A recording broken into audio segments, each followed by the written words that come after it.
দীর্ঘদিন ধরে উদয়পুর পুলিশের কাছে খবর ছিল কাকরাবন থানাধীন কানিপাথর এলাকা বিভিন্ন রিজার্ভ ফরেস্ট এলাকায় গাঁজা গাছ রয়েছে। পুলিশ শুক্রবার সকাল থেকে কাকরাবন কানিপাথর এলাকায় প্রবেশ করে দেখতে পায় 3টি প্লটের রিজার্ভ ফরেস্ট জায়গায় 9,000-এরও অধিক গাঁজা গাছ রয়েছে। শেষে এগুলো পুলিশ ধ্বংস করে নেয়। মহকুমা পুলিশ আধিকারিক নির্মাণ দাস জানান, শুক্রবার সকাল থেকে ডিস্ট্রিক্ট পুলিশ, সিআরপিএফ, টিএসআর নিয়ে গাঁজা গাছগুলো ধ্বংস করতে সমর্থ হয়েছে।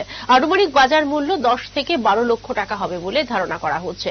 আগামী দিনও এরকম পুলিশের তরফ থেকে অভিযান চলবে বলে জানান মহকুমা পুলিশ আধিকারিক। আজকে কাকরাবন থানার অন্তর্গত কানিপাথর এলাকাতে একটি এন্টি গাঁজা প্ল্যান্টেশন ড্রাইভ কন্ডাক্ট করা হয়।